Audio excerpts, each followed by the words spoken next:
Welcome to the 3-Minute Warning. I'm David Rooney, and once again, we are joined by a great Canadian football player. We're here today with Noah Usherwood. How are you, Noah? I'm not too bad. How you doing, my man? I'm good. Thank you for joining us. So, typical Canadian football story. Started in BC, playing for the St. Thomas More Knights. You mentioned you're a bit of a late bloomer. Yeah, so growing up, I was always in sports, always in activities, but I was late to football. My mom always said that you're a little bit too small. That was never the case, but she wasn't really into the contact sports. But then my basketball career was a series of just getting fouled out, a lot of penalties and stuff like that. So then my uncle finally looked at her and was like, it's time for him to step on the football field. And I stepped on the field at St. Thomas More in the 8th grade and loved it ever since. Typically, penalties that you incur in basketball end up getting first downs in football, I imagine. Oh yeah, oh yeah. The Um, over aggressiveness was appreciated. Absolutely. So you went from the Knights to playing for the Rams? Yeah, so after my grade 12 year, I was looking at a couple options of continuing my football career. So I wanted to go across the border, but options weren't popping up at the time. And then I went to play for the Langley Rams for a bit. Had a joy there, practiced there all summer, and then I got a late call that summer from the Petty School in New Jersey to they wanted to recruit me and bring me down. It's great to see because you don't hear a lot of stories of kids getting called up to play in the U.S. and play in Canada. What was that? What was that journey like playing the U.S. game versus a Canadian game? Oh, it was a great experience. So BC does, as we all know, BC does play American football. So I flew into Hmm. the system pretty quickly. The defense and offensive schemes were the same as my high school in BC. So I blended into the roster pretty well, but it was different in the sense of bigger bodies, faster football. Like as soon as you cross that border, right? And the nitty and grittiness of it too. It's a lot different, a lot more. The states have it more as like a religion, right? So definitely blended into the system, and it was nice. I won the starting spot and won the role as the team captain also. Fantastic. What do you prefer? This is the golden question. What do you prefer, the Canadian game or the U.S. game? I love my Canadians, but the US got it, man. Like I can't lie. I love the four down football, smash mouth, all the plays happen at the exact moment, like when the gap opens up, you got to shoot it or else you're going to miss your opportunity. Yeah, absolutely. For those that don't know, Noah actually does give back a lot back to the community as well. As president of the VCFL, we threw a free camp together a few years ago, and we had over 300 kids show up. And Noah, you were one of the guest coaches coming from the Air Raid Academy.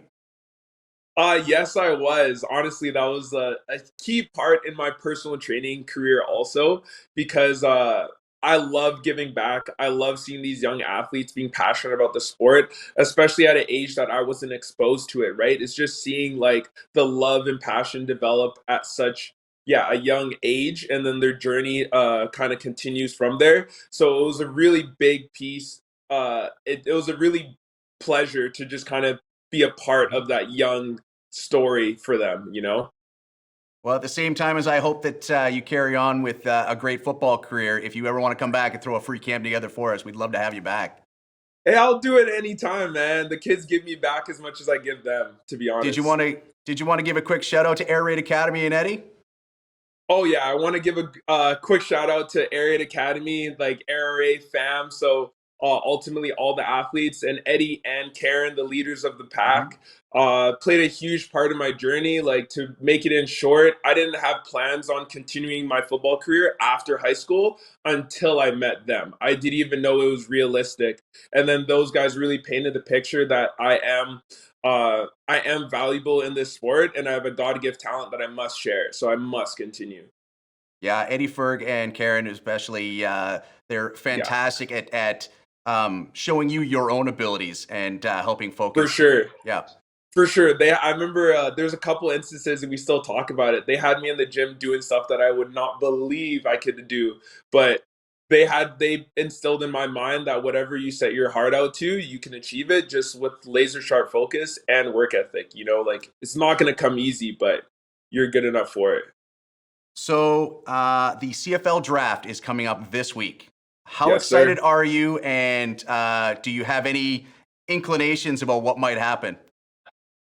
So I'm electric. It's the same feeling as stepping on the field and hearing the crowd roar, like before you even make contact, right? Like just your blood's pumping. As soon as I got my first call from Hamilton Ticats at like I was working my job, till now, like the journey's been flowing and it's been progressing pretty well. I do feel pretty confident. I know I'm gonna get drafted. Not sure where as of yet. Maybe I'll be home, maybe I'll be right next door or across the country, but I know I'll be playing next year, which I'm excited. Yeah, we are all excited, and there's a lot of people in BC and throughout Canada that can't wait to see you in a professional football uniform. I guarantee that. For sure, for sure. I know I got some people that definitely want some payback to to go against me again, and then I got some coaches that would love having me on a roster because I don't know, no matter where I go, I make the team better, and that's guaranteed. Fantastic. Is there anything else you'd like to say before we close out? I want to first. I want to say like there. I know I only mentioned Eddie and Karen at the Area Academy, but I want to give big shout outs to the coaching staff at St. Thomas More, the coaching staff at the Langley Rams, and the Petty School, and at Wilfrid Laurier, and even the coaches that aren't on the staff or the trainers, the people, the families that have played a huge part in my journey. Big shout out, mad love to you guys. And for anybody that's under the radar or like hasn't got recruited heavily or they're just thinking about, coming back and doing it, go for it, right? Like the only thing that's going to set you back is yourself and there's an opportunity out there for greatness. So go chase it. If it doesn't work out, hey, cross it off and go for something next, like chase your dreams 110 fold. That's fantastic. Well, thank you very much, Noah, for your time. I really appreciate you joining us. Hey, thank you guys for having me. I hope this touches some hearts today and I'm going to see you on the TV screen one day. This has been the 3 Minute Warning. My name is David Rooney, and tune in next week for another exciting guest.